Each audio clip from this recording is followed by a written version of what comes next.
Hello and welcome to episode 22 of This Korean Life. Have you lost it? Did you ever have it? Can it be found? For some, it's forever elusive. Others, even in the worst conditions, can spot it in everything they see. When it clicks, when you realize, at 6 or 60, the veil is lifted and the path reveals itself and becomes your sole focus. Suddenly, the shiny obsessions of yesterday are overshadowed by it. One thing is for sure. Once you have it, it's yours. Yours to keep, yours to hold, yours to develop, share, and reflect on. What is the passion that drives you? What makes you tick? Today we sit down with a man lucky enough to have found his passion at the age of 6. His first paid gig came at 15, and he has spent the last quarter century refining his storytelling skills, sharpening his design abilities, and chronicling his unique adventures as he travels around the world. The author of the bestseller Banned Book Club and newly released, soon-to-be mega hit, Student Ambassador, Ryan Estrada. You are now tuned into This Korean Life with your hosts, Brian and Nate.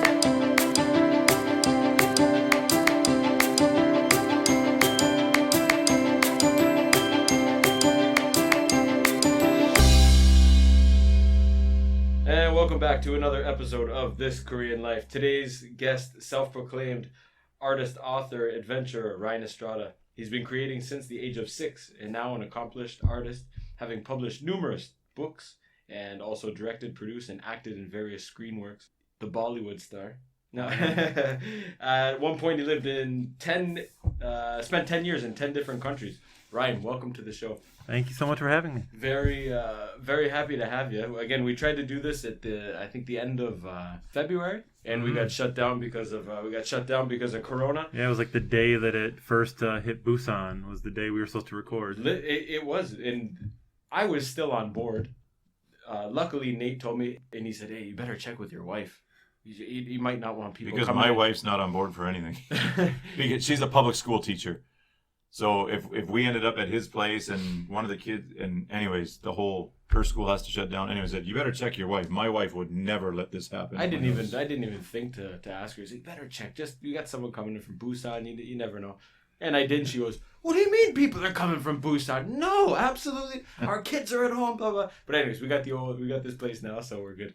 We're good. Yeah, we had no idea at that point what was coming because we'd been through all of them. We'd had Zika, we'd had like bird flu. We're like, yeah, we've been through these. They last a week, they disappear. We're fine. No doubt. That was, and it wasn't even in the States. It wasn't in Canada at that point. Yeah. This was it was just in Daegu, wasn't it? No, Brian had brought it back from Boracay. Yeah. We had just come back from the Philippines, and there was talk about it in the airport and stuff, and they just banned the first Chinese flight into the Philippines. They stopped 500 people at the airport and sent them back. Yeah. And we were waiting there in the airport, just full of people. I was like, oh my goodness, what's going on? Anyways, yeah, it turned out it wasn't too bad here, and Pohang or Daegu took the brunt of it at the beginning. Anyways, first I'll say, awesome work. You gained a new fan. I didn't know. I see your name online lots, but I didn't ever. I'm not a cartoon guy, so I just thought, well, I don't read. I read a couple Archies when I was younger, but I didn't know there was cartoon novels, or what do you call them? Graphic novels. I think. And now after reading a bunch of your stuff, like, this stuff's cool. I would read about it all the time because it's a lot more interesting than just reading a book. And I think it would be great for a lot of kids to learn about. But I also consider myself an adventurist or an adventurer, and 10 countries in 10 years sounds pretty cool. Tell us a little bit about that, and where'd you go, and how do you move every year? Well, basically, I was working through the internet. That was back when I was doing custom comics and just doing like really, really boring, terrible comics for clients but that's what paid the bills, and didn't matter where I lived. Everything was through the internet, so I just once a year I'd see a video on YouTube and be like, oh, that looks cool, and just move somewhere. And I did that for about a decade until I realized that doing custom comics that I didn't care about was destroying my soul. And so now I'm just trying to make only things I'm passionate about and things that I love making, and so can't travel as much on that money, but surely getting commissioned by Tommy Lee can't be the most boring thing in the world. Yeah, it was fun getting some, you never knew who was going to commission you because it was just most of my clients were people that had never read a comic book but just cared about someone who did. So it was just lots and lots of people email me. After with Tommy me Lee, stuff. after Tommy Lee called you, did he request A4 plus 3 inches? No, it was Tommy Lee's girlfriend ordering a birthday gift for him. No way. So- That's crazy. That's awesome. That's what I was gonna say. How do these people find you, or what are random?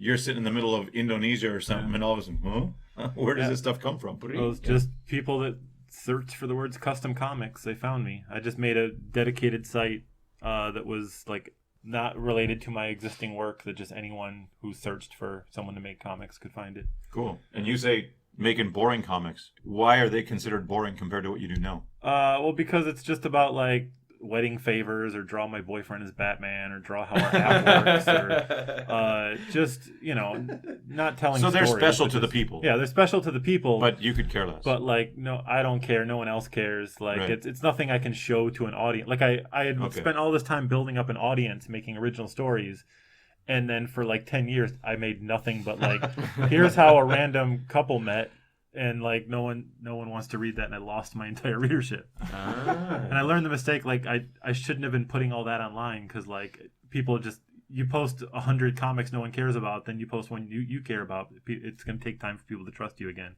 Right.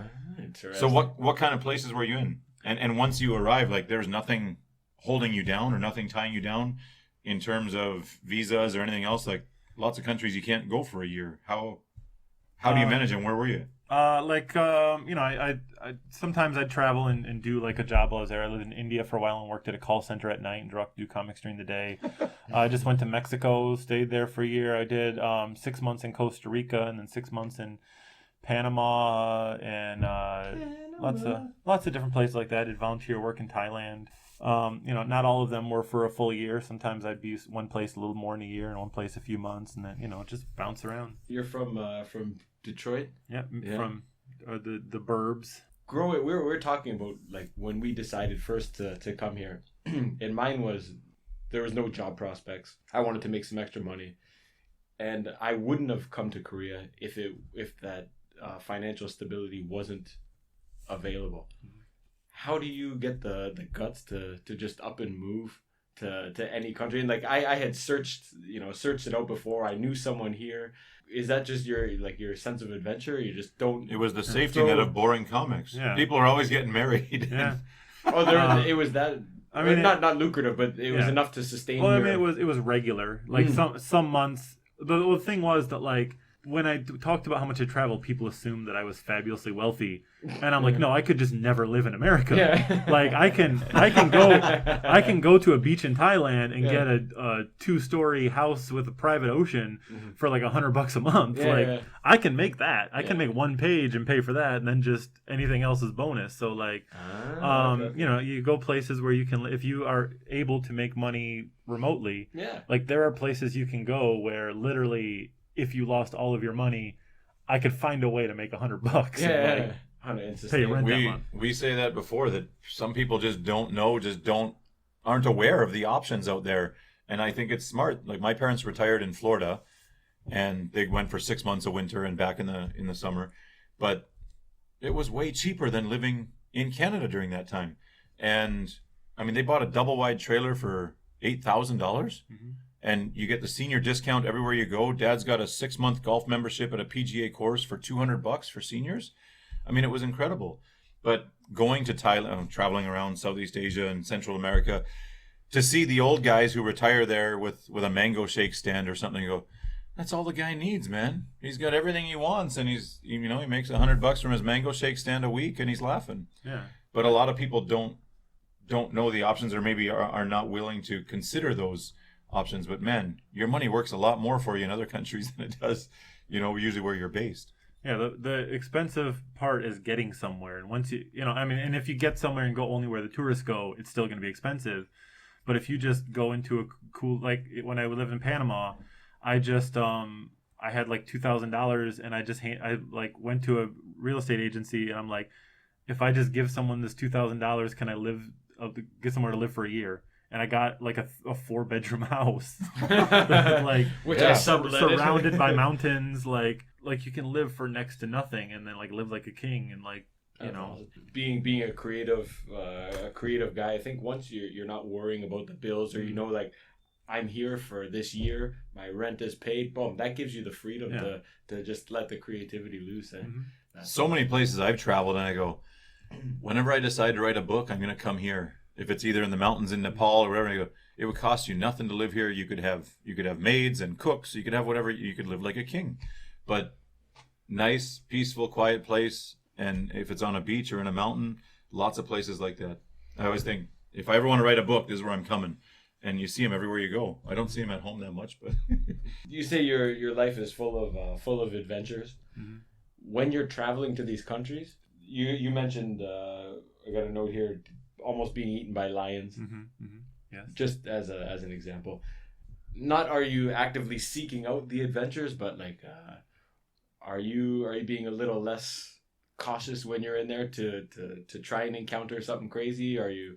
I mean, even coming here just on a Saturday, not really risky, but maybe you can get a story out of it. Are you actively looking for a new adventure or something to get yourself into, or are you just like a victim of awesome circumstances? I don't look for trouble, but I don't. But what I do is I don't actively overplan to avoid it. Okay. I mean, there was a phase of my life where I literally, like when I went to Africa, the reason I got in so much trouble is because I literally I decided I was going to meet my sister, and I told her, like, I don't want any spoilers. Don't tell me what I'm going to encounter. I'm going to meet you. Just tell me what airport to fly to, what bus to get on. I don't want to know anything else. Oh, very nice. And then I got into a lot of trouble there. And a lot of times I travel places, I don't figure out, I don't sit down and be like, these are the places I want to visit. Here's my schedule. I'm just like, I heard this area is cool. Let's just go walk around, see what's there. Yeah, absolutely. And then you run into situations that other people don't. Yeah. And interesting things happen. And I think that's one of the beauties of traveling or just doing it without the structure. Yeah. But I think it's not that common anymore. Mm-hmm. I spent about 18 months backpacking around Southeast Asia, kind of India, Bangladesh, Bhutan, Tibet, everything to the east of there. And when we were in the places like, the circuit there, Thailand, Cambodia, Vietnam, Laos, and it's all the British backpackers. And they're on gap year. They finished, they took the same flight, they all arrive in Bangkok, they all go to the same party. Full moon party here, then we go up here, then we do this. And I thought, holy man, I've just come off of like 8 months of random, if it's fun, I stay. If it's not fun, I move on. Yeah. Next city, next country, whatever. But people say, how long or what's your plan? I said, that's the worst part. I've gone on 3 major backpacking trips, and I never have a plan. Yeah. And I don't have an end date, because the end date means I know I have to be here and I rush to get here. I finished that 18 or 20 months, and I just said, I'm tired of living out of my bag. I'm going to go home and surprise the shit out of those guys for Christmas. And everyone thought I was up in northern Vietnam, and boom, I showed up in London, Ontario, and holy shit.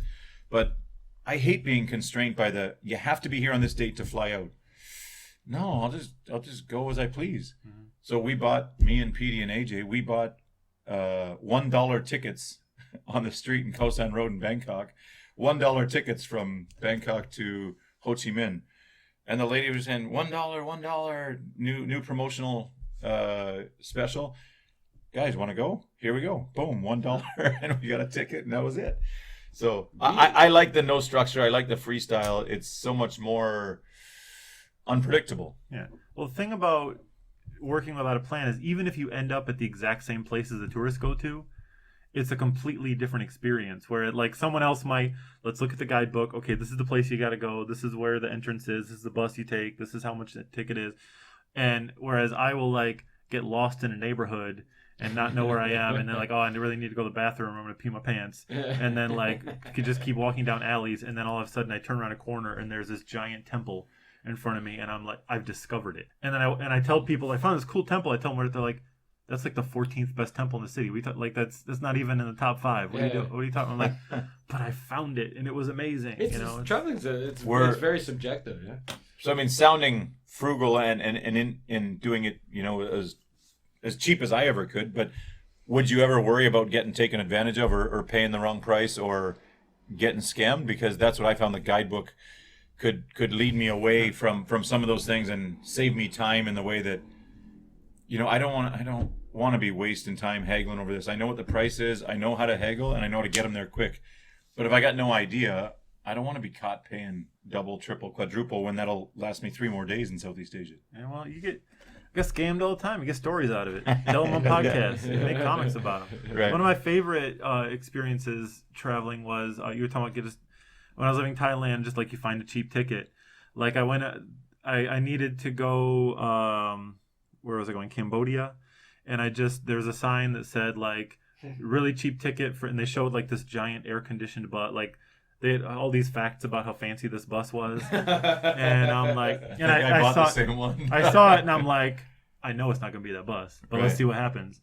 And so I paid for this fancy bus, and then like 5 minutes later, this giant fancy bus pulls up in front. I'm like, oh wow, all right, we do get this bus. We get on the bus. The bus turns around the corner, stops, lets us off where the real bus is parked. And they're like, technically, you did get on that bus, all right? Oh. And then we get in like just some dude's van. There's like 8 vans. We load them up, and then this trip to Cambodia took like 48 hours Oh, no. because they kept like they drive this van until like they'd like return it to the guy they borrowed it from, and they're like, we're just gonna wait. I know a guy we can borrow another van from. He's asleep now. Yeah. And then we just wait for like 10 hours in the middle of the night until this guy woke up, and a guy comes out like clearly completely high and like, okay, we got 2 vans. One's leaving now and one's leaving in an hour. Everybody's like, I'll take the one now. He needs to leave now because he doesn't have a driver's license and the cops come out in an hour. We're like, we'll take the second one. And it was just stuff like that. And then like they took us to the border and had us change money to Malaysian dollars. And then later I found out not only did they rip me off by like $200 in the exchange, but also they don't use that money anymore. They use American dollars. Oh. So it's literally Monopoly. Like Yeah. they traded me for like $4 of Monopoly money, and then So they got a good story, and so did you. yeah. So it's just the whole experience. You know, I got ripped off a lot, but I don't remember anything else that happened on the trip. So the best part. So is that where a lot of your? I mean, I've traveled extensively, Asia, Central, South America, Europe. Is that where a lot of your inspiration comes from? I mean, yeah. A lot of the stories I tell are like sometimes I just directly write about times I almost died while traveling or something like that, and then sometimes it's just like situations I've been in or people I've met will inspire a character or a story. Like even if it's science fiction or something about werewolves or something, it's based on my life experiences. Because like the early comics you're talking about making comics as a kid, like those were like about an orange cat who's too lazy to chase mice because I had no life experiences. So like reading Garfield was my life experiences. But now once you get out, you can get things to talk about. I think a lot of artists start off by mimicking their favorite works, and then you find a voice of your own. Well, that's probably why I took a liking to the adventures section on the website there. Kilimanjaro was a classic, and the Coco War in Peru. Yeah. It's I have to say you've totally won me over, and I gotta be totally honest. Growing up where I did, anyone that sticks their neck out and says like, "Hey, I'm gonna try and do this," you feel it's your moral obligation to just smash them down and be like, "Look at this guy! Look at this guy!" And you know what? I saw your Learn to Read Hangul in 15 minutes. You've had your website up for how long? At least 10 years. A lot longer than that, since like 2001 maybe. Okay, yeah. Like I remember seeing this like I want to say like 2008, 9. I was like, look at this guy. He got his website up, learn how to read, and then hear you on a podcast here or there, and this book came out, and I went, oh my God, this is, man, it's unbelievable the work that you've done. And just the perseverance of continually, just chipping away at it. It's awesome, man. Really respect that. It's awesome. I think the website is kind of cool and fresh. I haven't seen any websites like that. Did you do all that yourself? Yeah, I redid that on my website. It's always it's very old school the way I make it, and so I can only update it like every 3 years or so. It's due for one. There's a lot of coming soon things on there that are already out, or things that I haven't added on yet. Well, if any of you guys haven't been there, anybody listening, check out his website. We'll list it in the comments or whatever at the end. But the adventure section there had a couple beauties, Somyeongjeon and the Cocoa Wars and the Kilimanjaros. I really enjoyed those. I really connected with them. So that was cool. I like that stuff. What are you using to make your Dreamweaver. Dreamweaver? Yeah. Right. Old school. Okay. Now, when you said you went to school, you did 4 years for animation. Yeah. College for Creative Studies. Interesting. That wasn't taught in your class? That Not really. Dreamweaver is just something you picked up by yourself? Yeah. Just trying to figure out how to make it. Yeah. I do that too, but I feel my results are not what comes out, what's in my head and what I can do on the screens, two different things. 10 years, 10 countries, lots of wild stories, lots of adventures. Is there any adventure left? Are you settled down now? How long have you been in Korea, like this last given period? Or my wife and I have been settled down living here for, I think, 8 years at this point, this trip. Mm-hmm. And we still, obviously we're not traveling now, but we like to travel. But right now it's just I've been trying to I'm like I said, I quit doing comics for other people that I don't care about, and I'm only focusing on Suck things it, I'm Tommy passionate about. Now I just need to figure out how to actually make money, because I'm making all my dream projects are happening. Maybe one day I'll make money from them. Is that Is that that's the nature of the business? Is it the top? I think he made a reference to Dav Pilkey, who does Captain Underpants. Yeah, Dav Pilkey. And he made a reference to him the other day, and I said, I think this is the dynamic. The three guys on top, they write 100 books and make $10 million, and then everyone else, it's kind of a real struggle to break out. Like all the stuff I'm doing now with the Band Book Club and Student Ambassador, Missing Dragon, 2 books that came out this year. Those are the first time I've ever gotten royalties for a book. Previously I've done anthologies where I get paid a flat rate, or someone commissions you for someone commissions me, and I just this is how much you make. Okay. But these are the first books that my creation, or with book clubs with my wife, but I'm the writer, and when people buy the book I get a percentage. Cool.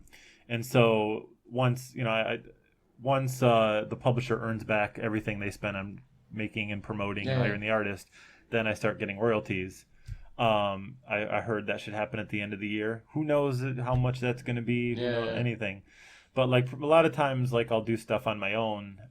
Like you mentioned, all the adventure comics, those I did through I do a Kickstarter to finance the project, and raise money. And if I raise this much, I'll do this many more comics.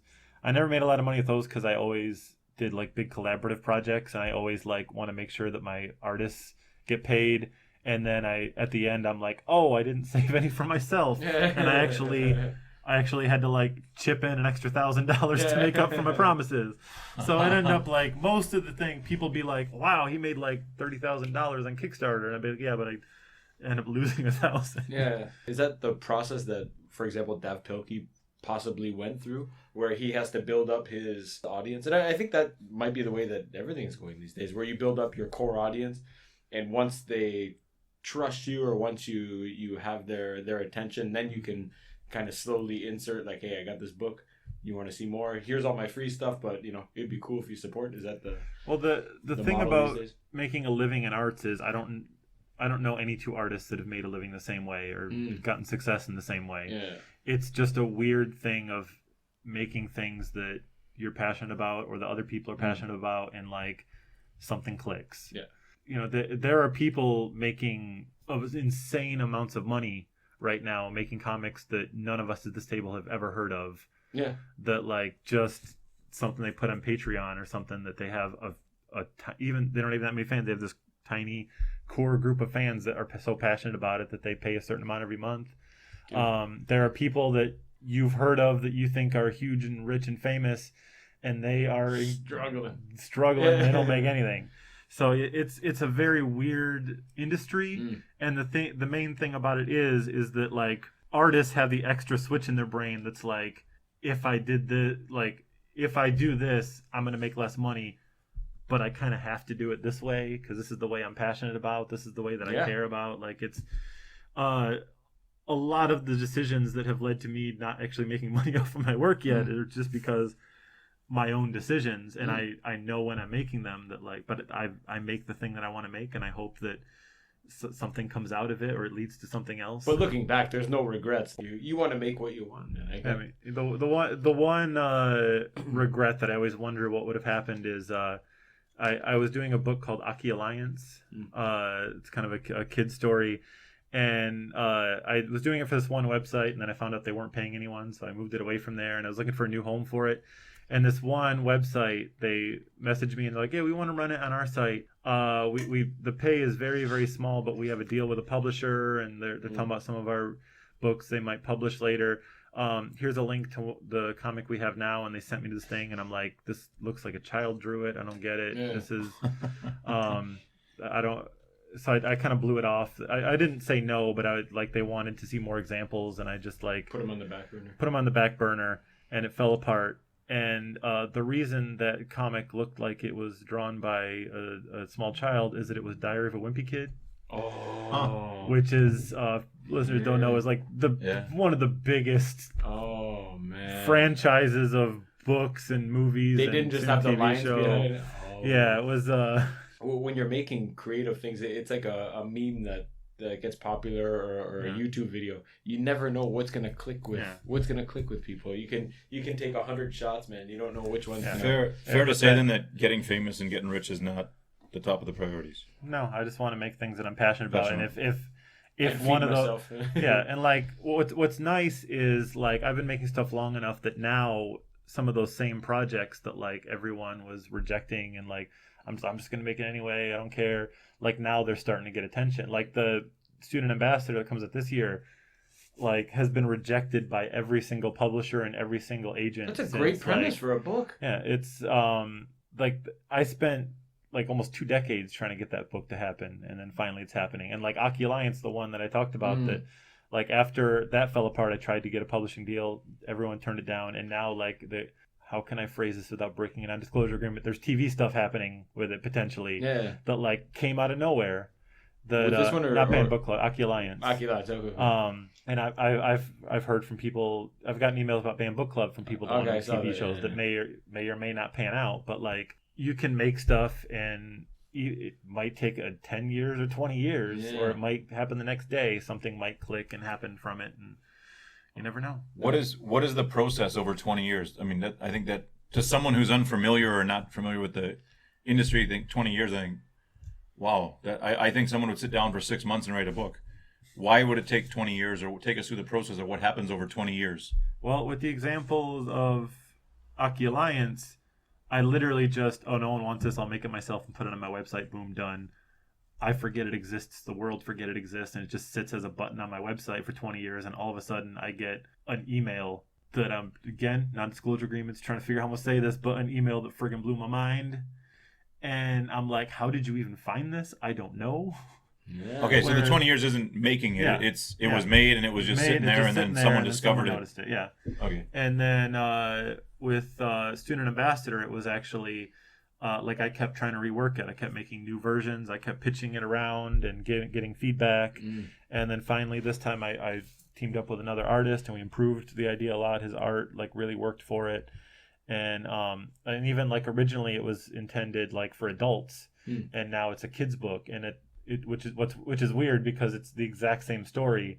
I just took out like a few things that didn't need to be there anyway. Yeah. Like just angry wife. What's that? Angry wife. Angry wife. No, it was just mostly like characters saying hell or something like that didn't need to be there. Yeah. And just because I was originally making it for a site that was like action comics for not adult as in adult, but it was just our audience was adults. When you're making comics. It, you're expecting. And now it's like a little kid's book with almost the exact same script. That's hilarious. And it kind of branding does everything, doesn't it?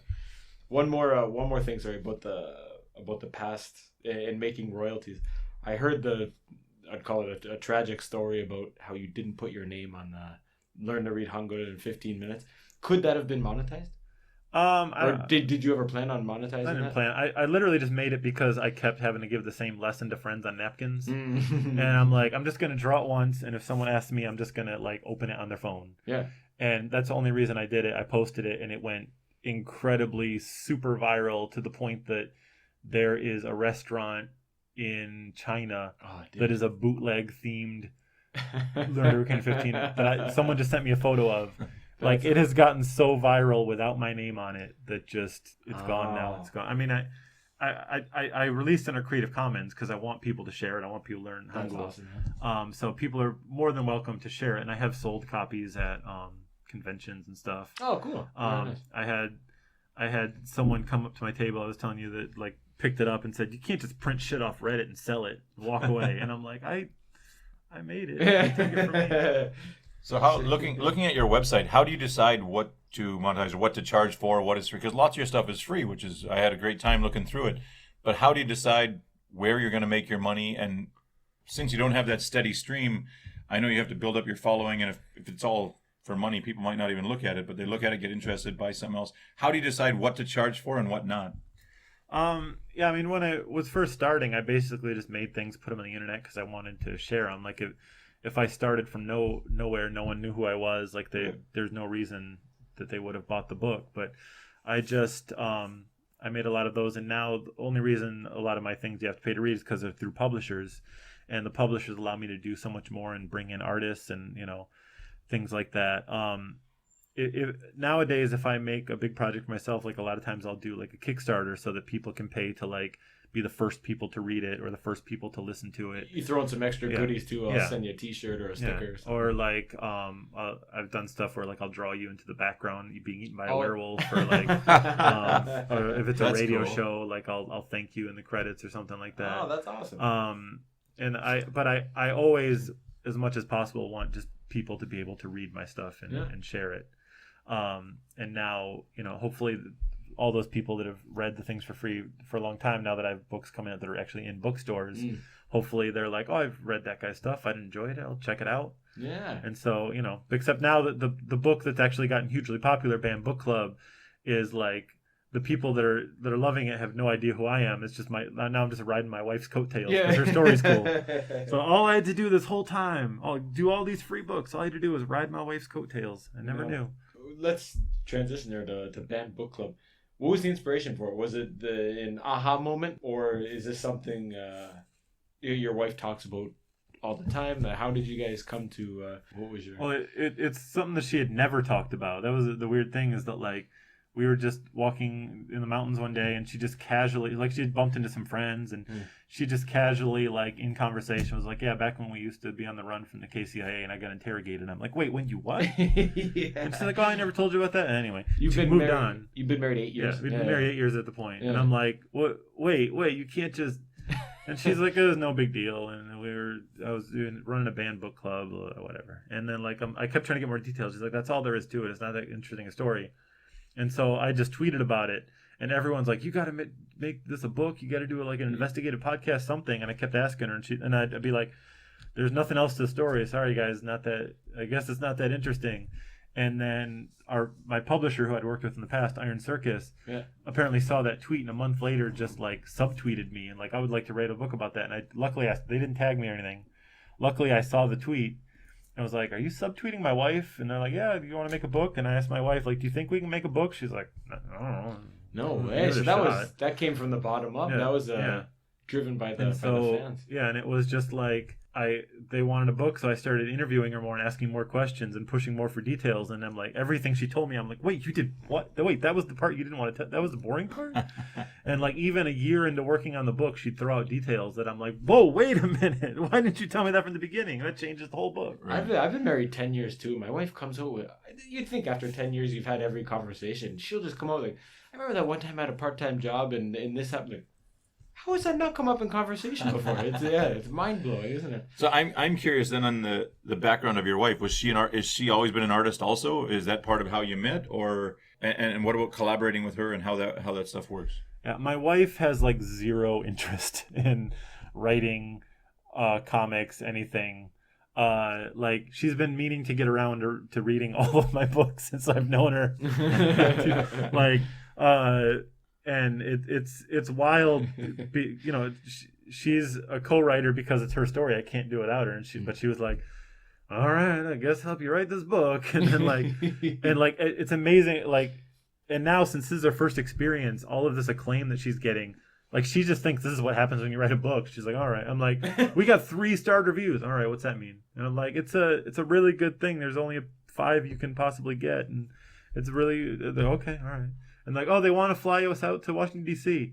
Oh, I gotta go all the way to Washington D.C. And I'm like, and then I'll be like, we could we could make a sequel. Oh, I gotta write another book. I already wrote one. I'm tired. And it's maybe sometimes that not caring or not being totally invested in it, that works out in the. Yeah, it made a really good book because it's not a book about someone trying to show off. Yeah, it's a book about like I'm just like digging and getting all these details of like this secret story that nobody knows.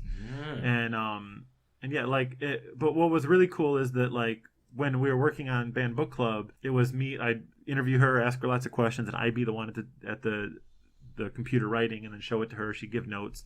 But then when it got translated into Korean, they hired her as the translator.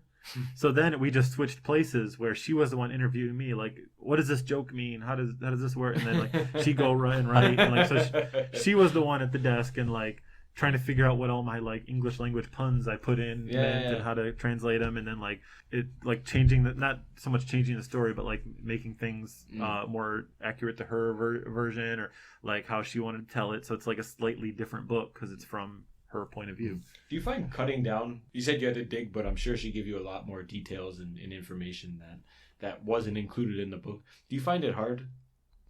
Making graphic novels to cut down your work? If you're writing a full novel, you have freedom to write 10,000 pages, but do you find it hard to kind of condense the stories and make them bite-sized stories? Or what I usually do, like I do have issues with sometimes when I tell stories where I try to pack in way too much. Like my podcast that I did, Big Data, that's like this crime story. Like I try to pack in so much that it is nearly incomprehensible. Like I love. There's so many good ideas in it. Yeah. But like I'll just like I could have made 100 different shows out of what's in that thing. But like when I work on a graphic, especially if it's something I've been working on for a long time, if it's something that I like have an idea and I do it quickly, I have to be really careful that I don't pack in too much. But like the things that I've been wanting to do for a long time, what I do is I don't actually sit down and write. Take notes, write a script or anything until many years in the process. They're just like a thing in my mind that I want to make one day. Yeah. And I just kind of think about them a lot. Yeah. And sometimes I'll just be sitting on a bus and I'll like close my eyes and just watch it like a movie. Yeah. Because I've thought about it so much that it's like pulling a DVD off a shelf. That's cool. And naturally, the parts that don't need to be there, the parts that don't fit, the parts that aren't that memorable, I don't remember them. Yeah. And they just disappear. And then it just kind of condenses it. It's like watching slightly different versions of a movie for 2 decades. And then it's like, man, I've seen this movie so many times. I wish other people could see it. Yeah. And I sit down and figure out how to. It's like everything I do is like an adaptation, basically, of a thing no one else has seen. That's cool. That's really cool. So does your wife make other art as well? I mean, is she an artist in other ways? Does she do other stuff, or was just this a one-shot deal? Or I've basically every time she works on something, like it's me peer pressuring her and getting into it. Like we've done some stuff for the Nib together. We've written some other little short comics together. So that's why I wondered when I read the Nib and I read some other ones, and I thought, I wonder if that's all you, or if you guys collaborate on everything. And basically, especially if at the writers' table, especially if I do something about Korea, I don't, I want a Korean perspective on it. I don't want to just be like the American dude who thinks he's an expert on Korea and Korean culture and how Korean people think. You said that's why you hired a Korean artist for Band Book Club, so like you can get the essence of. I felt that when I was, even in the story, I think you did a great job of like the relationship with her dad, who's kind of a strict guy, but then here's a little pocket money for you. Mm-hmm. I really enjoyed that, and I think you said the comics hiring out was a great idea. Yeah, that like the stuff with her dad is an example. You're talking about like knowing what to put in a book and what not to put.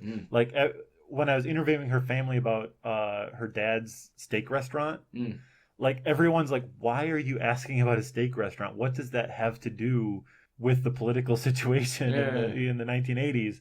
And I'm just like, "But it's a metaphor for Like I don't want to make a book about a political situation. I want to make a book about a family and how that affects it. And this is someone who, as you mentioned, stuck their neck out, and the whole world said, "Don't stick your neck out. What are you doing?" Oh, and so that's how this family like decided, let's not stick our neck out anymore. Yeah. Like and So to me, those are the details that like get me excited, that like this means everything, but it's not a lecture. It's a funny story about a dad that got conned by a guy with a fake diploma from a Yeah.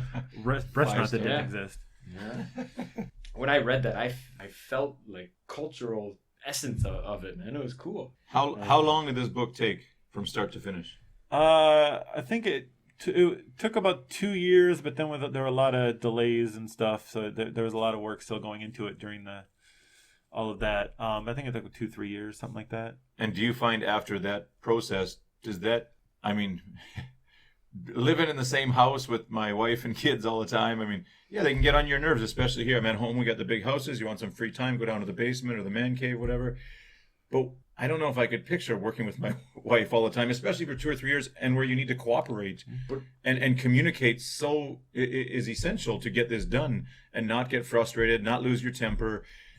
Was that an obstacle? Was it challenging, or do you guys find that you just connect and work well together? Is it a full-time? I don't think they're sitting down for 8 hours a day and in exchange. No, but it must be a hell of a process going through. 2 years, 3 years. We just try and fill out a government document and it takes us half an hour and there's 3 fights. So I can't imagine, like, that process must be strenuous. What was it like? And I enjoyed it, just like being able to ask her, like being able, my wife is very, not that she like keeps secrets, but like she's very private. It was surprising she let me write that book, because like she'll be on Facebook and like gonna post a picture of flowers, and she'll be like, who can see this? Who's gonna be? I'm like, it's a flower. What? And I'm like, you realize that everyone in the world knows everything about your Right. like your life, and so like being able to just like sit down and be nosy and like dig in, like basically the process was like I'd take her out on dates and like get her like half a glass of wine so she's ready to talk, Oh, very and then There you just go, ask her that's questions, the way. and then everything comes out, and then she like the next day like show her a script. What did I And then- tell you yeah, last night? yeah. And then and like she would go out and do interviews with the people she met and everything, and I'd like we'd listen to it together, and she'd translate it and all that, and it was fun. Like mostly it became the form of like dates. Like when we researched the town, like she took me to her old school, Yeah. and we just had a day off in Chengwon and go to the university. Oh, We ended up like the building where a lot of it took place. We didn't even know this, but we got there and it was like condemned. They were tearing it down the next day, No way. and we're like, and like the door was open. We're like, well, let's go take reference pictures, and we like walked around this completely abandoned, ghostly building No. full of like, and it was It was an a experience. blast. Yeah, and It was then an we go experience. to the park where they had their romantic time, and like take all the same walks, and like go to the bus stop, and That's it awesome. was fun. So do you feel that you're you know her a lot better now, and that you're a lot closer because of this whole kind of process? Yeah, it's just this whole side of her that I had no idea existed that now I do. Yeah. Like when I used to go to Way Harmonies, and I would say, Yobo, I have like 10,000 questions to ask her. And she's like, why do you want to know that? Oh, Kichana, Himdara. It doesn't matter. Well, she lived through the war, man. She's an encyclopedia. Yeah. And she's your grandma. So you guys aren't curious? You don't want to ask her all. She doesn't know anything. She doesn't remember anything. And I'm like, so I don't know if I could. I couldn't even get like 4 or 5 questions about the war times from grandma. So I think it would be really cool if you could have that kind of friendship and relationship to go and do all that stuff. Would be awesome. But man, I had a hard time getting grandma's Yeah, answers. well, that's why the book is an excuse to be able to do that and go talk to my mother-in-law, my father-in-law, and like, if I just sat down and asked them questions, they'd be like, "What's your deal? What's wrong?"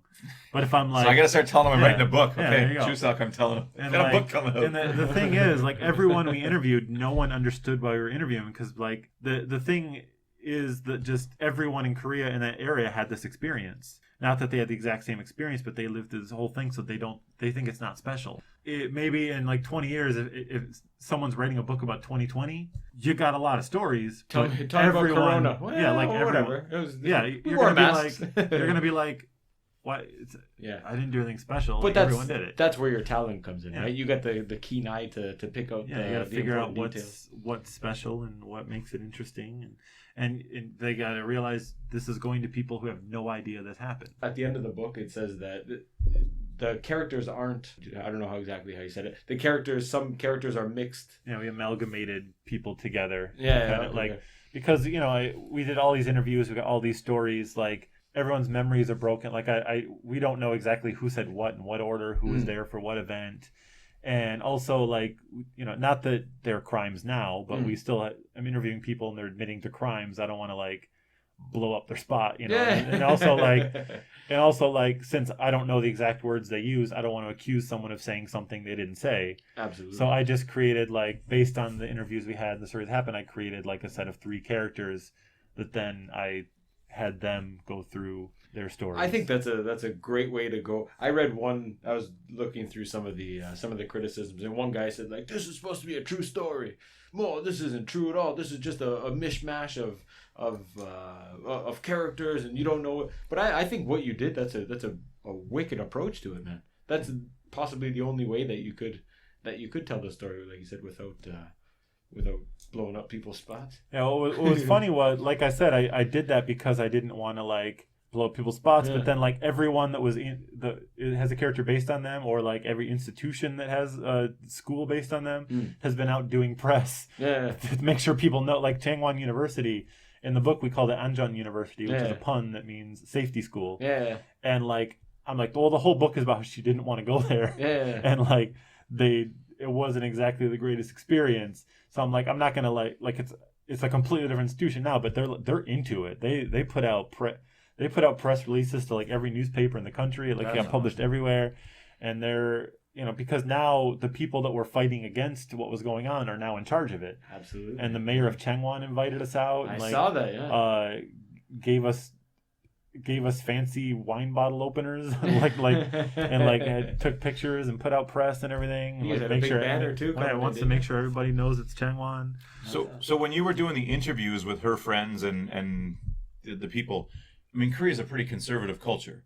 I would be willing to bet most of them weren't just sitting there waiting to divulge all this information, and that are they asking, like, why do you want this, and don't put my name. And I mean, there must have been a lot of apprehension in that process, right? Yeah, what was surprising is that not at all. The people were they were super, like, but they're rebels, right? Yeah, they're rebels. Yeah. That was their whole thing. But, like, they were just like, and again, they were like, I'll tell you whatever you want, but I don't know why anyone's gonna want to listen to it. Oh, and so they they just spilled their guts because they didn't think it was gonna be anything, and then now they're like, oh wow, this is actually a thing. People. But that's what I mean, though. Like, they don't. It's what that. I mean, Yeah. how long ago? 3, 4, 5 years ago? When were you working on this? About 3 years ago. Yeah. So, I mean, Twitter and Instagram and stuff, and, like, they don't think, shit, I don't really want to be that famous guy online for doing something. If somebody does think it, Well, like, all of them are that naive to think, nobody's going to want this. I mean, you don't go and tell them you might be really famous one day, and then they might not tell you. But like I said, I gave them these fake names so they wouldn't be famous, but then now, like, for example, the woman that Uni was based on, her name is Kim Kyung-young. She's a politician now, and she's been the one pushing it. She's the one that, like, got the mayor to invite us out, and she was there for those photos. She was cool. like, she's been doing her own like, she'll just, like, send me a link, like, I did an interview about your book. I'm like, oh, okay, all right, you're doing interviews too, great, Nice. whatever you want. Like, she's super into it because she wants to, like, she wants people to later vote for her because she's Uni, you know, like Kim Kim Kyung-young, Young or Hyung? Kim Kyung-young. Young, yeah.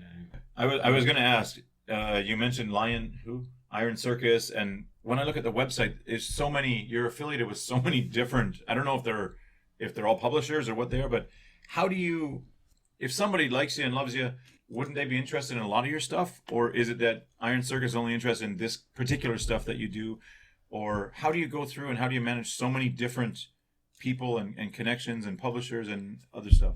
I just look for any opportunity I can to get a story. There's so many stories I really want to tell, and I look for any opportunity I can to get it out there. You know, I do stuff in anthologies. I do stuff, you know, just I'll see an open call for an anthology and be like, I got a short story that would work for that. If, you know, they don't often pay a lot, but, like, for example, for an anthology, I'll just, like, if there's an artist I've been meaning to work with, I'll talk to them and be like, if we pitch this anthology and you take all the money, but then later when we get the rights back, I can put the comic on my website. That works out. Just I get a free comic based on something I want to make for my website. Or just, like, I've done some books for Scholastic recently that just, is kind of work for hire stuff that, it's basically like doing homework, like the kid's book about dinosaurs. So I got to Google about different kinds of dinosaurs. And like, I literally feel like I'm doing 6th grade homework, but, Right. like with Iron, I love working with Iron Circus. But I'm still looking for other publishers for other things because like I have this long list of books I want to publish, like a bunch of sequels to Banned Book Club I want to make, a bunch of sequels to Student Ambassador I want to make. Like I don't want to like bump something else out of line because like I keep every time I pitch someone on your circus, I'm like, I don't want you to get sick of me. Like we're not sick of you. Keep sending us stuff, but also like I already have like 8 sequels to Student Ambassador I want to make. I'm already working on a sequel to Banned Book Club, and we're trying to get a 3rd going. So like I want to diversify and have stuff in different places, places where people can encounter my work, different places will get my work in front of different eyes. You don't want to paint yourself into a corner, right? How do you manage and prioritize all those? You have 8 sequels in your head that you want to do, among a million other things. How do you prioritize, or what goes on the back burner? How do you focus? How do you prioritize what you want to do? Like I said, I have so many things I want to do, and it's just eventually like I'll just get really excited about one, and I feel like it's time, and I got to find a way to make it, or I'll suddenly have a venue for it, a publisher that's interested in it, a place that I can pitch it to, and then it becomes a possibility, and it just kind of any opportunity I can to get one of them out. I like that, man.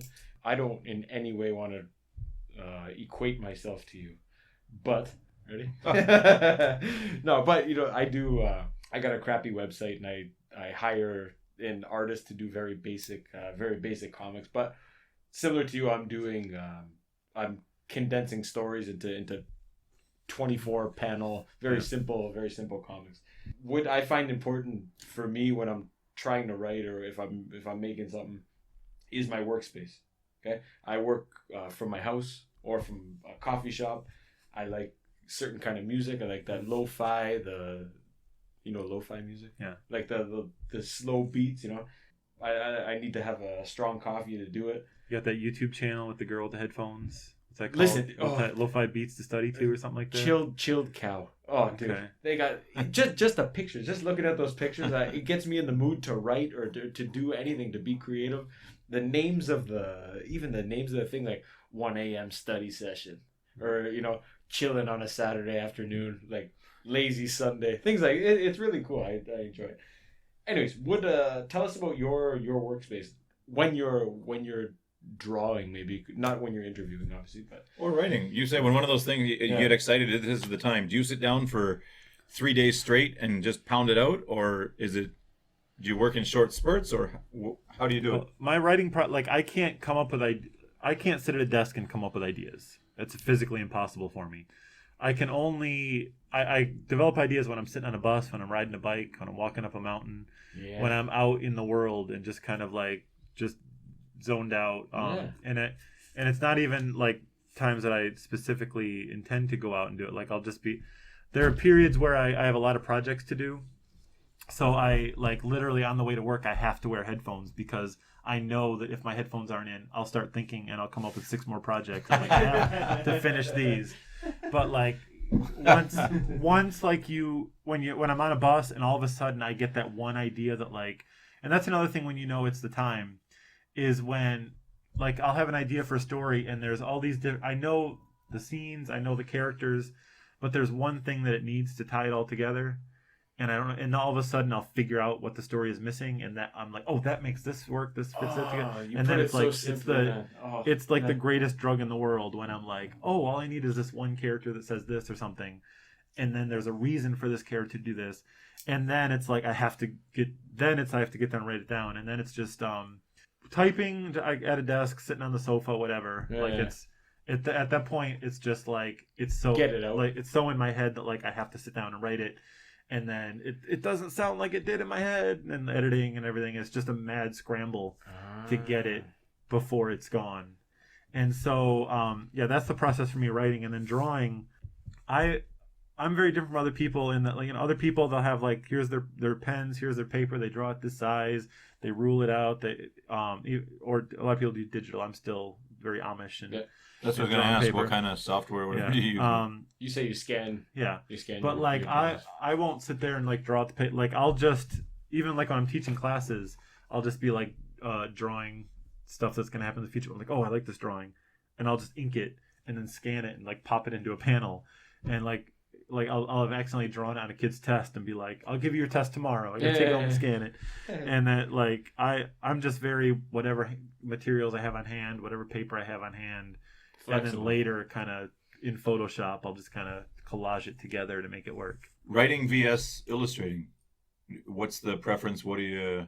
Yeah, I definitely writing is the part that I enjoy. It's the part that I care about. I draw comics in situations where I, you know, if I'm making a book that I'm passionate about, I don't have a publisher, I need to get it out. Like me drawing it is the way to get that story out. Right. But it's not the part that I love, and it's kind of the drudge work of it. And so now working with publishers, I'm so happy to be able to work with other artists that are much more talented than me and like get stuff back and be amazed by it. When you write Band Book Club, when you're writing, say, the first 10 pages or the opening of the thing, do you write out a full story first and then condense it, or do you write it as panels? Do you, like, in your head, are you imagining, like, oh, this happens first, this happens first? Are you picturing it in pictures? The first thing I always do is write it like a movie script, where it's just dialogue. And sometimes, you know, if there's something visual that needs to be in there, I'll put it in just like a movie script would have it. And then once that's done, because, you know, if I'm sitting there and saying panel 1, panel 2, panel 3, I'm going to later change that dialogue, and it's going to break everything. The dialogue. So once all the dialogue is done, then I'll edit that, make sure that's perfect. And then I'll be like, now how do I translate this onto a page? And like within a page, you want to make sure a page is like a complete thought. Not that a page has to stand alone, but like a sentence. You don't want to like stop in the middle of someone's thought. And you got to turn the page to see what they're thinking. Like you want each page to mean something.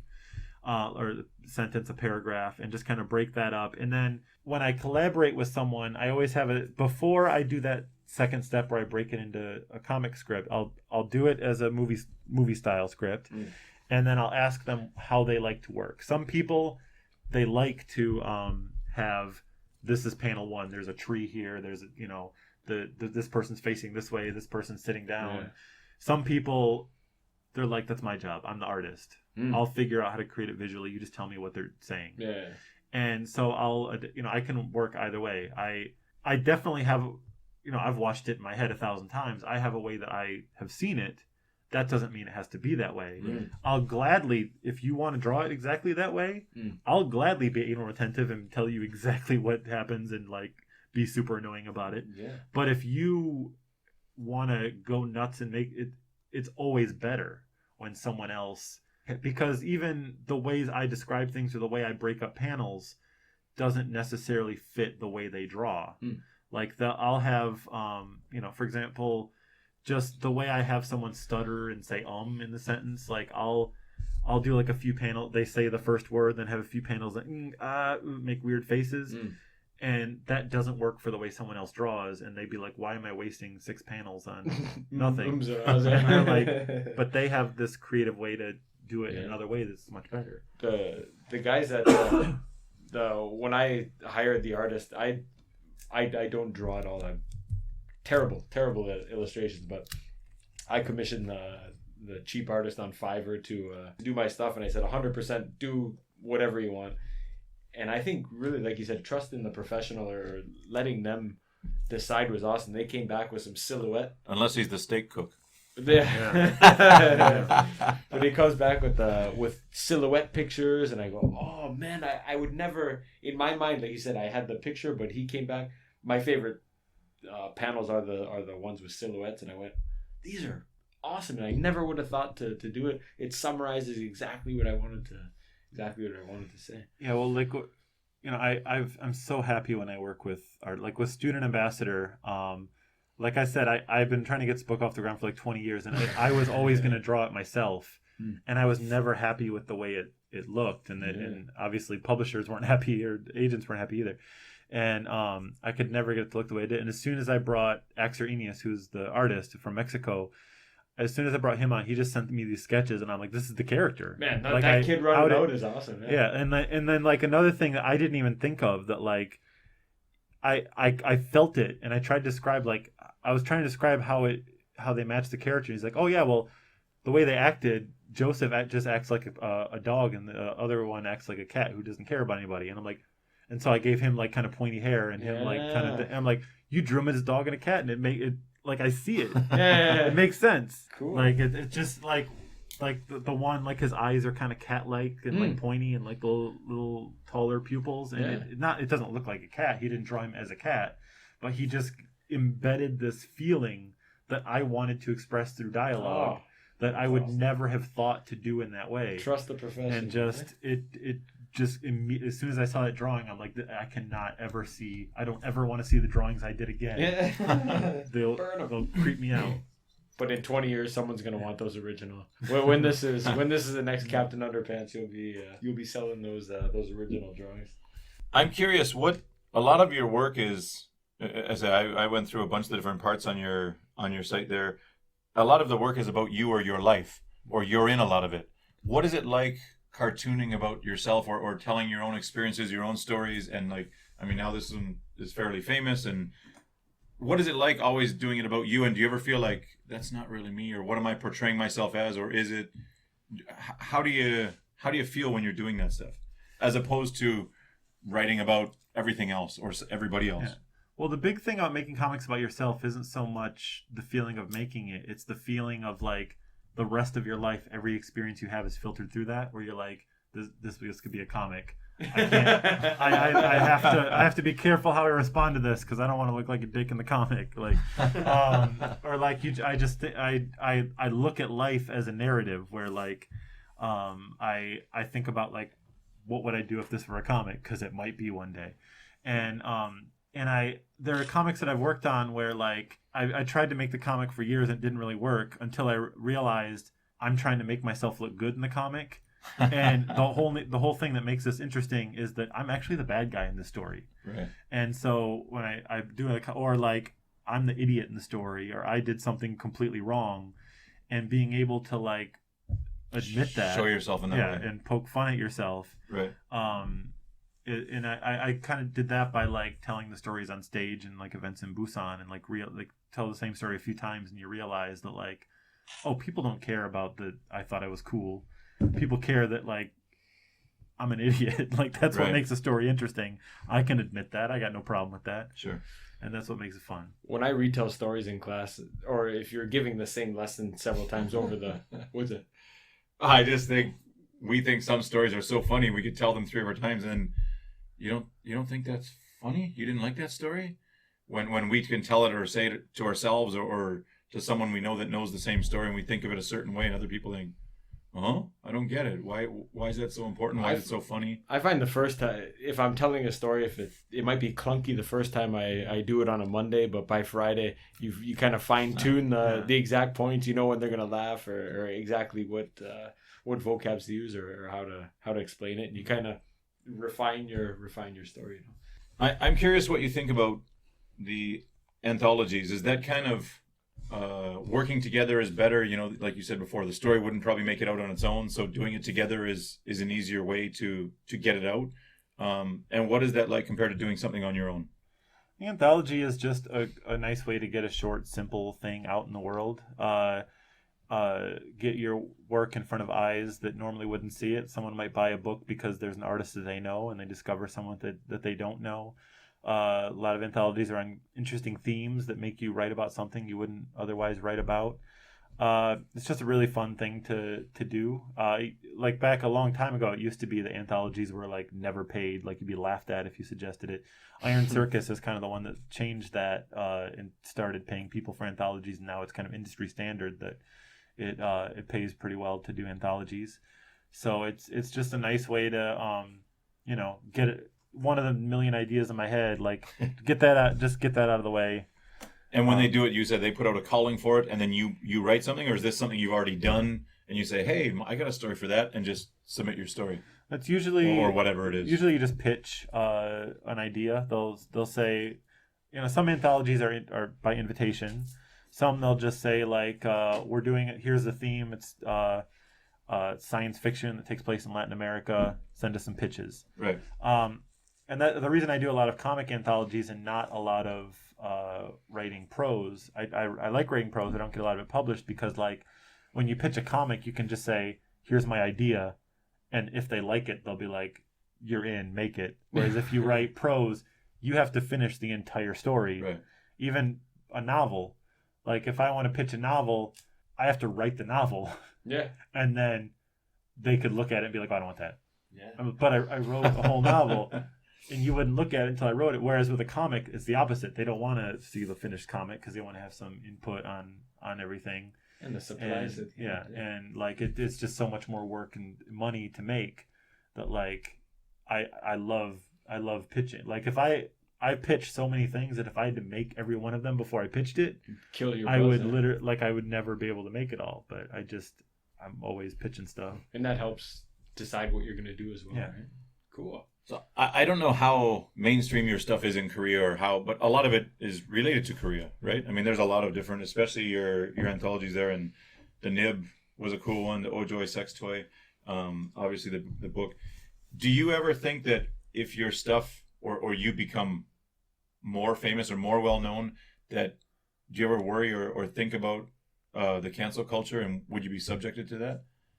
It's not something I mean, if you mean like people holding me accountable for things that I said, like I've said things in books or something that people were like, that's not great, and I realized that and apologize and fix it. Like I remember one specific time where I was complaining about custom comics, and I said something about like if I refuse to do any more wedding comics, does that make me racist against brides? And someone was like, hey, racism is a real thing. Maybe you shouldn't use it as a punchline about wedding comics. Yeah. And I could they were really like careful about it. Like they don't want to offend me. Yeah. And I'm like, that really was kind of a dumb, unnecessary thing to say. And I apologized and I think about that all the time when I make jokes. Like, am I just trivializing something important for a joke that's not even good? Yeah. And so I don't know, I welcome people telling me when that happens. And like even now, like I've changed a lot of my comics just because I reread it. I'm like, is that joke really worth it? Right. And so I'll go in a lot and just not even say anything, just spilled water all over everything. You're right, dude. And just subtly a little George Lucas a comic, and it's different, and I don't even mention it to anybody. And that's the fine line of 2020, I guess, because I mean we were talking. We had a guy on last week from Ghana, a young man. And we were talking about the Samuel Chiri stuff, and like if he had made that tweet or Facebook post or whatever in the heat of the moment, and a couple Koreans took it the wrong way, and all of a sudden, poof, it's gone, and all of a sudden he's canceled 3 TV shows and Instagram. And I just wonder when you're writing like the Nib one on Moon Jae-in and Trump, I think it's great, but now even doing this, I'm always like, you got to be, I don't want it to reflect on my wife or my wife's family or my kids, so I'm always. Don't you think anyone who would attribute something you said here to your wife or kids is crazy anyways? But I don't control how the world works. Like, yeah, I guess. And maybe you don't care, but if your wife's picture's online and they're it creates a lot of stress or tension in the relationship, you end up divorced. I mean, yeah, I do. I don't care if they think I think they're crazy or not. If it's going to have a significant or negative impact on my life, then maybe I should reconsider. But where's the line? That's the problem. Yeah. Well, if I lose opportunities because of something I stand by, I don't like it. Like what Samuel Gary said, I would stand by that. And if I lost an opportunity, if I I'd be all right, fine. That's an opportunity that wasn't for me. Yeah. And the thing is with me, like I make weird creative things on my own and work with a million people. Like no one can fire me. Yeah. Like individually, a bunch of publishers could say we don't want to make this book anymore. Right. A bunch of readers could say we don't want to read your stuff anymore. But I just make weird things that I'm passionate about in many different ways. Like I'd have to do something real bad for all of them That's to fall apart at insurance. once. That's insurance in itself.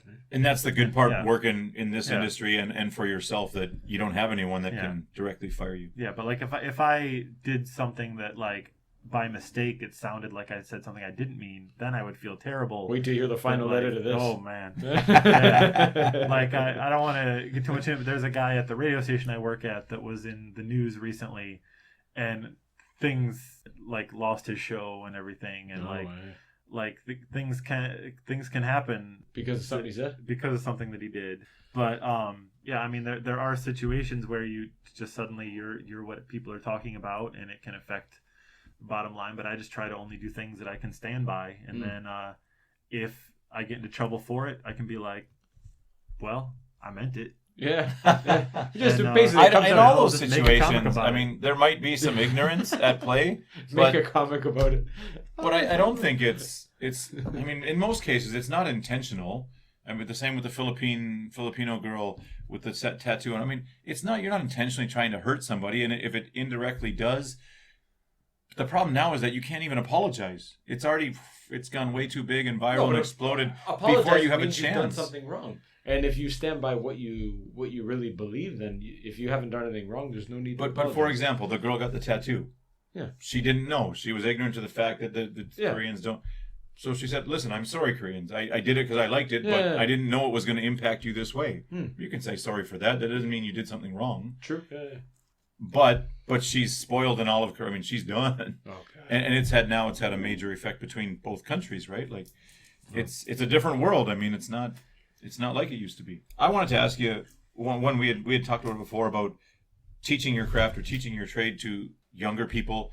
But even in Busan, is there any kind of creative spaces, or do you work or volunteer? I don't know. We've talked about it here so many times, to have that creative space where people can come and do whatever they want. Book club, art club. And Hang out. there's not really, I mean, in the Korean communities it might, but as far as foreigners, it's kind of, we do this, they do that, and there's not really a collective place or area. Do you have those things in Busan? Do you want to pass on your skills to other people, or Yeah, you could talk a little bit about that? I run a group in Busan. One of the people who run a group called Busan Creative Circle. That it's had a few different forms that we just try to create a space where anyone that's trying to do any kind of art can just plan events and talk. And like we used to, every once in a while we'll do like 12-hour comic days where everybody comes in 12 hours, you make a 12-page comic, and people have made their very first comic at that and then gotten a book deal. Wow. Jeez. And we collaborate with all of the people that do open mics and things like that. It's weird. It's had a bunch of starts and stops because we started it was going very well, and then we had a member join that was a stalker, I guess is the best way to say it. That kind of kill like your mojo like a that kind of stalker. like we had to stop having events because it was just putting people in danger of being like approached by the stalker that we couldn't get to stop coming. And Why does that seem like a common theme in a lot of different different It Facebook was- groups? And I thought like it was someone that at first it was like yeah, she's interesting, and then later we'd hear more and more and be like, oh, this is a dangerous human being that it's weird, we're scared of, and then we just kind of had to purposely sabotage our group until this person left the country, and then get it going again, and then Corona happens and we can't meet. Wild. But, I always dream. I said my dream's to open a barber shop or a coffee shop, just somewhere where people can come and hang out.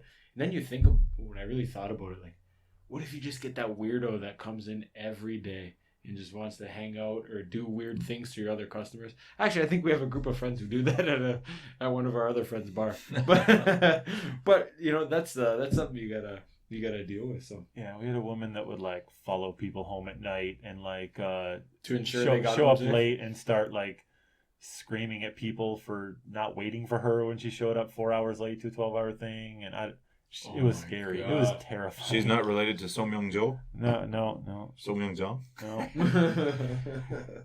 What about for younger people? I mean, you said that you work at the library teaching and stuff. Does this stuff ever come into your mind as something that you would like to work with younger people or teach the trade? And I mean, nowadays with the technology, illustration, and all this stuff, it's a lot easier. The world is a lot more connected. But Do you ever think of working with young kids? In terms of monetization, I would equate you with who's that Nas Daily.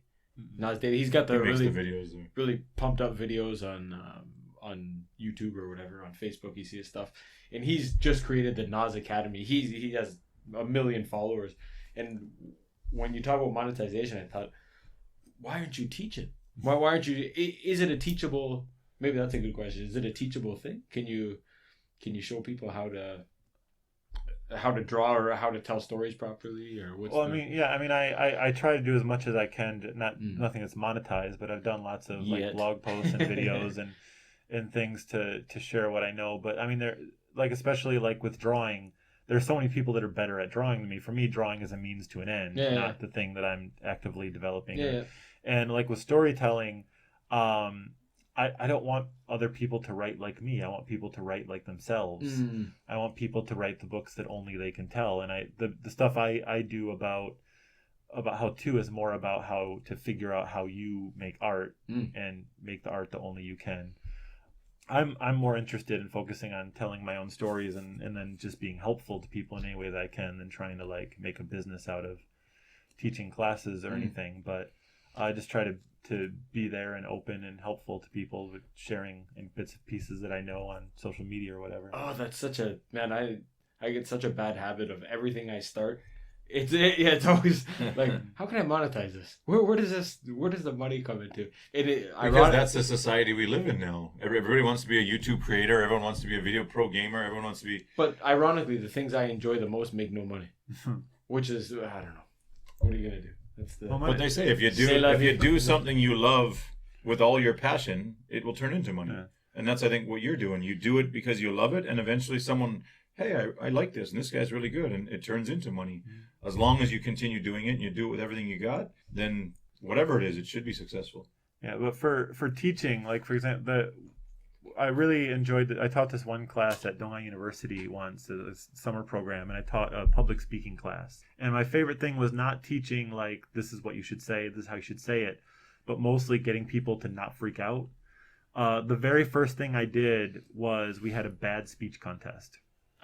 And I printed out like some of the most famous speeches, like celebrities speeches, like I Have a Dream, like the commencement speeches, and I'm like, these are all like amazing speeches. I want you to be as bad as you can. And then I had them at the board. I'm like, you tell me what makes a bad speech: speaking too loud, speaking too soft, mumbling, not making eye contact, making too much eye contact. And then I had them go up one by one and purposely they came alive, because if I just asked them to go up on stage, they'd be all awkward and scared, and they like came alive because they've never been allowed to suck before. And they're suddenly like, there's one girl that went up and she was super nervous and like scared and shaking, and I'm like, oh, she's not getting it. And all of a sudden she started screaming. I'm like, oh, that was the first one. The first one was looking nervous and scared, not making eye contact. She was dead in the eye, starts screaming. And then she starts pacing around and walking away from the microphone. And they had so much fun, and they realized that, like, oh, everything I've been afraid of doing my whole life happened. And that's what happens to me when I do open mics. Like, I don't mind bombing in an open mic. Like, it's like this audience sucks. You realize that, like, everything you feared has just happened. You bombed, or you're still alive. You made all the mistakes, and nobody cares. Yeah. Like, it's fine. Yeah. And so then the next week I had a good speech contest where they took the same speech, they had to do a good job. And then I purposely tried to sabotage them and make it the worst situation they could have. Yeah. Like, I'd just go up and stand next to them while they're talking, or like they had the screen that goes up and down. Like, I just behind them, but they'd already had the experience of bombing, so they weren't stressed anymore. And then like the whole audience would give them a standing ovation. And then it's like, that's what I want to teach people, is how to get past those blocks in your mind that make you afraid of just, like, you know how to write, you know how to tell a story. Just tell it the way that you do it a lot, and it gets better. Yeah, so that's what I want to teach people. Sound advice, man. That's what I've found for us. I mean, working with the NGO and going to the government meetings or giving speeches in front of larger crowds. That, man, refining my skills at university, lecturing to 50, 100, 150 kids really helps me become more comfortable in other settings. You still get nervous, but my nervous is only for 2 seconds instead of 2 minutes now. Yeah. But first day, first semester, I still get the butterflies. I still get nervous. But it's only for that first second. Hello, everyone. Good morning. Okay. I love doing this. I enjoy it. And like we were talking before the show happened, like I've talked to people, I've tried to get my wife to do more podcasts, and she's so nervous about doing podcasts, and a lot of people were scared about doing it. And like, how are you so confident doing it? It's like, I'm not confident I'm going to do great. It's just, I've been on a lot of terrible podcasts, and the world didn't end. Yeah. Right. This could completely bomb, and I just don't have to link to it on Twitter. Nobody will ever know. Like, Right. I've heard you single-handedly carry one podcast, man. That was quite the. So I got a question back to the collaboration and the working. I think most people would agree that Korea is a very unique culture, a very unique country, very homogeneous country. What are your experiences collaborating with Koreans? And I'm not getting you to poo-poo or shit on Koreans, but collaborating with Koreans compared to other international, you said the guy from Mexico and stuff. What is it like? Because, I mean, I coached the hockey team and we were playing last night. If I ask them to do a drill, they still look for the oldest guy to go first, even if he's the worst guy on the team. And I'm like, that's not how it works on the ice. On the ice, we're not segregated by age. We're all hockey players, and we just do what I say, please. So what is it like for you? I mean, I'm just picturing if you're the master of the show and the guy's older than you, and you ask him, but I'm older than you. Don't tell me to do that. How does it work for you? And what is the collaborating process like with the Koreans vs others? Well, my experience collaborating here has mostly been with my wife and a few Korean artists. I haven't really, except for the story you've heard me tell about being tricked by a person into working for a company that didn't exist. That's a whole other thing. That's the craziest thing I've ever heard. Yeah. I didn't hear. Yeah. He told me that. I was like, yeah. But like for me, the biggest difference in working in Korea is that the publishing industry is completely different. Mm-hmm. And like between these two versions of Banned Book Club, it's wild. Like Banned Book Club, like it was done and copies been sent out to reviewers like a year and a half before it came out.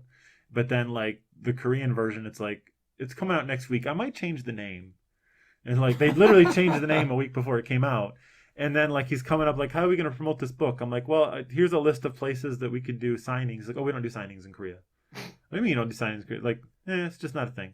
I'm like, well, we could make it a thing. No, we don't do that. And then like, that's gonna require me to work on a Saturday. Yeah, and then like we kind of try. We actually booked a bunch of ourselves, and then like the Corona canceled them all. But just and even like just sending out copies to reviewers and stuff, and it's just done so differently here that like trying to make sense of it. Yeah, I don't know. That's been the biggest change for me is just how the industry's run. And then like in America, the thing is that like the books, in order to be cost effective, the books are printed in Asia, and so they're like basically printing is expensive and housing or storage is cheap. So a company will do like a huge print run of like 10,000, 20,000 books and store them, and then like but they'll print it and have to wait like 4 or 5 months to get the books and then store 10,000. Whereas here they're just like, we're going to print 1,000 books because we can have them in stores across the country tomorrow. Yeah. Like the printer is next door. It's a small country. Yeah. They're like, print 2,000. If they sell, we print 2,000 more tomorrow. Like we're fine. That's the funny thing. I sell the textbooks to his college, and the guy will call me like, we need 130 books. I'll print them, and I'm just the middleman, I send them the file, they print it and bring it. We need 15 more. I'm like, all right, they'll be there on Tuesday. Yeah. Just a couple of clicks away. That's awesome. Yeah. Whereas in like my book in America, the reason it came out like 7 months late is because they had to wait for it to get to the printer in China, and then China shut down. It's so weird, like, man. I always thought Canada and America, living over there, like we're at the forefront of everything. Order now. Receive your goods in 7 to 12 weeks. Here, 7 to 12. I've literally, one of my first weeks here, I saw one of my co-teachers order a pair of pants when arriving at school at 9 a.m. and they came just after lunch. Like the delivery came after lunch. Like, wow. Yeah, well, I couldn't even figure out how like my family and friends in America that ordered Banned Book Club, like it took them 2 months to get their copy in America. And my friends that ordered it like from Kilbo, imported, had it the next day. And I'm like, but how did wait, the book came out yesterday. How did they even get it to Korea for them to get? I don't know how they did it. Wild, eh? That's wild. That's Korea. One thing I really want to do is at Busan Film Festival, they have the book to film, which is where people that have written books go up on stage and present their books to like all the producers, and then like afterwards they go sit at a table and everyone tries to make deals to get movies made out of them.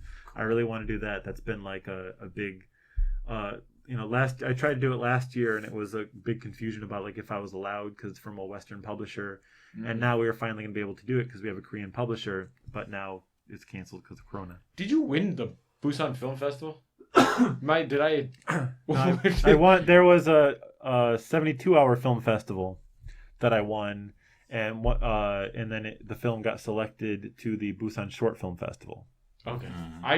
That just when you said Busan Film Fest, I'm like, I think you won that whole thing. Yeah. Can you explain a little bit about that? Put some clarity. There's a group in Busan called Liquid Arts that plans a lot of art events, and they did a 72-hour film festival, and they kind of teamed up with the Busan Short Film Festival, where the judges from the Short Film Festival came and judged the films, and then they said they might invite some of them into the short Busan Short Film Festival is it's not part of the Busan Film Festival, but it's kind of a sister thing that happens earlier in the year, and it was the first Oscar qualifying film festival in Korea, and so they invited my very, very silly short film that we made in 72 hours.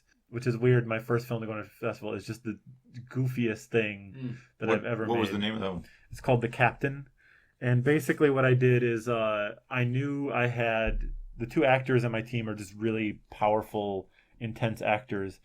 And I knew that like the funniest thing I could do is to write something ridiculous and get them to take it super seriously. And I knew it would either be really funny or bomb. And like, we got 72 hours, let's just go for really funny. Yeah. Because we're not going to make a masterpiece. We want to make people in the room laugh. And it worked. I wrote something really stupid, and they just were so intense about it that it made an amazing film, and they put it in the festival. That's awesome, man. It's just like it's one long Tom Hanks joke. That's all the film is. Maybe all those times that you said bombing on stage and not being afraid to do it gives you that motivation, or that there's no apprehension in putting whatever is in your mind out there. You do so much with books and art and stuff. Looking on the website, you have a list of other crazy things about your life. Weird things, yeah. How did I've never met someone with so many quirky things as Nate referred to it. Well, I don't know. We talked about Tommy Lee there, but the Normcore was a funny one that I came across, and can you use that in a sentence? I don't know anyone who's invented a word before, or I mean I know the slang, and actually living in Korea, it's interesting because they invent Konglish words all the time, and half the times we don't know what they mean even. Yeah. And I remember when I first came to Korea early 2003, and they were talking about selka and dika, and I was like, what are you guys talking about? And they're like, teacher, you don't do selkaing? And I was like, that's a verb? Selkaing and self-cameraing. Yeah. But we have different slang and different words that we fuse together, but they have their own language of Konglish. But I've never known, or you hear about it. The Webster's word of the year now is a thing. But you said this was the second place word of the year. Yeah, it was they had like a list of the 10 possibilities, and it was one of them. 1 year, but yeah, I wasn't trying to make a word. I was just I was making a guest. It was a period where I was trying to do I did 50 guest strips for other comics that would appear on the same day. So I was writing all day and night, just making up jokes for these comics. And one of the comics was just this story about this city where there's lots of different subcultures. So the stupid punchline was that the weirdest subculture to all of them was the guy who just dressed in normal clothes and he only used slang that had already been used on network television. Only watched the shows that are that kind of guy, and they're all freaked out by him. And that was the joke, and he was normcore. Oh, okay. And then I wrote all of those comics in a fugue state, did not remember writing it. Yeah. And then a couple years later, I kept getting tagged in these conversations with people talking about the history of words, and I'm like, what is normcore? What are you talking about? I had never heard I did not remember I wrote it. I had never heard it. And they're like, you don't know that you created the word that's a runner up for word of the year? And I'm like, what? When? And they linked me to my own comic. I'm like, what? And then all of a sudden I started seeing it like it was a punchline on Parks and Rec. It was a punchline on A Good Place, I think. When they did the Avengers, they were like doing interviews about how Hawkeye's normcore, and like people were sending me pictures of like major department stores that have like get your normcore fashions this fall or whatever. No way. And I'm like, but apparently what happened is that there's this like something called a trend forecasting firm that I can't tell if they're a joke or not. It's very unclear. But if it's in the department stores, then I can't tell if it's like The Onion or if it's like a real thing. But apparently someone wrote normcore like a few months after that comic. Someone had apparently seen that comic and just wrote the new thing is normcore, and the fashion industry like, all right, that's it then, and it blew up, and it was weird, and it's a mystery to me. And if you tried for years to make a famous word, it would never work. But there you go, just flying by the seat of your pants, and all of a sudden you got a new word in the dictionary. You gotta patent that, man. I was curious when I read about the U.S. Senator and the non-disclosure. You said you made a cartoon. Is that from ages ago, or is it's from back when you can talk about, or no? That's back when I did custom comics. One of my clients was a U.S. Senator that was on Saturday Night Live and canceled and no longer works there. And I can't say which one it is, but there's only one that was on Saturday Night Live. And his name is Al Franken, and I'm not allowed to talk about it legally. Well, I was going to say, when I heard about your Bollywood stories, I had a story from Bollywood also, and I was in a movie called Passions of Color. Oh, yeah. And do you know Shantaram? I do not. The book Shantaram? Anyway, amazing book, a couple or 1,000 pages. Anyways, it describes in there exactly where the terrorist attack was, how many years ago in Delhi, at the Leopold's Cafe. And you stay upstairs, and if you hang around Leopold's Cafe, that's where the foreigners hang out, and they'll always come there and find extras for movies and people for movies. And we were staying there, and sure enough, walking up the stairs, hey, do you guys want to be in a Bollywood movie? And it happened exactly how I had read in the book.